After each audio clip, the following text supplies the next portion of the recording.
वीत राग है, वीत द्वेष है। दुनिया में किसी के प्रति भी उनको कोई राग नहीं और कोई द्वेष नहीं। द्वेष नहीं और राग नहीं, ये अपने आप में बहुत महत्वपूर्ण है। किसी को गले लगा दे और किसी को दुत्कार दे, किसी को स्वीकार कर ले और किसी को बहिष्कार कर ले, यह हमारे उपास्य देव की नीति नहीं है। यह कैसी स्वस्थ नीति है, सबके लिए आश्रय देते। पुराण पुरुष जितने भी होते हैं उनका यही एकमात्र कर्तव्य होता है, लक्ष्मण आग बबूला हो जाए झट से, लेकिन राम कहते हैं लक्ष्मणा शांत शांत। हाँ ठीक है, आपकी शांति तो हम कब तक शांति करें, समझ में नहीं आता। शांति रखो कह तो दिया आओ, लेकिन फिर भी उबलन। भाभी को तो उठा करके ले गया, उस रावण के प्रति आप शांति रखो कहते, कैसा होगा ये?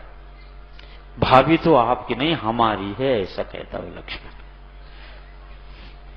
नहीं समझे बात तो बिल्कुल ठीक। सीता आपके लिए पत्नी होगी, लेकिन भाभी तो हमारी है, आपकी नहीं। इसलिए लेकिन फिर भी होगी, लेकिन अभी तो शांति रख, आएगी, मिल ही जाएगी। उसको भी बुद्धि आएगी, रावण को भी बुद्धि आएगी। थोड़ी शांति रख ले। शांति रखते रखते तो इतने दिन हो गए, अब कहां से लाएंगे? यदि हो तो रखें।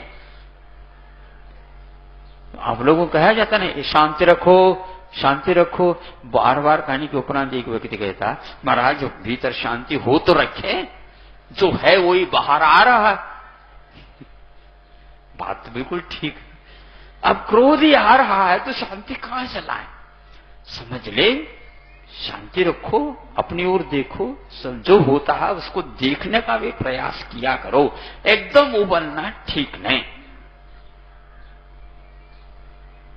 किनारे किनारे से प्रारंभ कर दे, चाणक्य नीति को अपना ले। फेल तो वही हुआ था, शांत हो गया। एक सप्ताह के उपरांत शांति आ गई, केवल ज्ञान हुआ, समोसरण की रचना हुई और तत्व का बोध जिन्हें केवल ज्ञान तक पहुंच गया और वह उपदेश देना प्रारंभ करते हैं।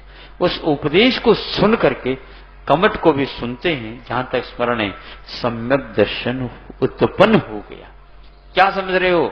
हाँ, सम्यक दर्शन की घटना अपने आप में बहुत महत्वपूर्ण है। वर्तमान में भली गांठ पड़ गई, लेकिन गांठ को खोली भी तो जा सकती है। कभी कभी गांठ यदि मैं नहीं खुलती है मान लो, तो उसको जलाया जाता है, तो अपने आप ठीक हो जाता। ज्यादा मेहनत करने की कोई आवश्यकता नहीं। यदि गांठ नहीं खुलती है तो दूसरी तरफ से वह रस्सी को काट दी जाती है, बस सब ठीक ठाक हो जाता है। होता है क्या नहीं? हो, उसमें क्या बात। अब मान लो श्वास नहीं आ रही है तो बाईपास कर लिया, क्या बात हो गई? जो बहुत दिन से रास्ता था उस रास्ते को छोड़ करके दूसरे रास्ता अपने, जीवन के अनेक उपाय होते हैं। पार्श्वनाथ भगवान को केवल ज्ञान हो गया, इतना मैं आश्चर्य नहीं मानता। कमठ को सम्यक दर्शन होना यह मैं आश्चर्य का विषय मानता। एक सम्यक दृष्टि था, सम्यक ज्ञानी था, मन परे ज्ञानी हो गया और तीर्थंकर को बनना तो निश्चित है, तो वो हो गया, तो इसमें क्या आश्चर्य। लेकिन जो एक ऐसे व्यक्तित्व के ऊपर 8 दिन तक लगातार उपसर्ग करे और 8 घंटे भी नहीं, 8 मिनट भी नहीं, 8 सेकंड हो गए नहीं, वहीं के वहीं केवल ज्ञान हो जाए और आप लोग उठ करके खड़े हो जाए, नहीं ऐसे आप उपसर्ग करने वालों को तो बहिष्कृत करना चाहिए। कहां से? समोसरण से। हो, कैसे होगा? समझ में आ रही बात? बिल्कुल।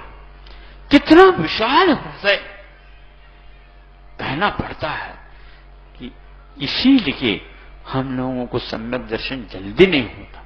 सम्यक दर्शन वह चीज है अतीत और अनागत को भूल करके अब एक स्वरूप का ही चिंतन होता है। और जब स्वरूप का चिंतन होने लग जाता अथवा एक स्वरूपस्थ जीव अपने सामने आदर्श के रूप में खड़ा हो जाता, बिल्कुल शांत हो जाता।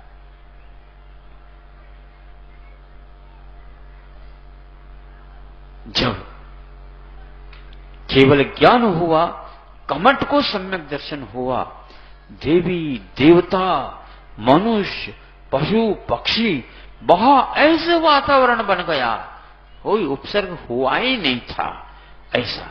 लेकिन आज भी हम उसको याद करते हैं। ये महान उपसर्ग विजेता पार्श्वनाथ भगवान है। ये इसलिए याद करना आवश्यक हो जाता है, ऐसे महान वैरी सामने खड़ा है लेकिन फिर भी उसके प्रति मन में एक लव मात्र भी भाव दुर्भाव नहीं हुआ और एक सेकंड के लिए भी नहीं हुआ। ज्यों का त्यों दर्पणवत आत्मा का परिणाम बना रहना अपने आप में बहुत बड़ा आदर्श है। दुनिया की सारी बातें गौण हो सकती है, इसके सामने कुछ है ही नहीं।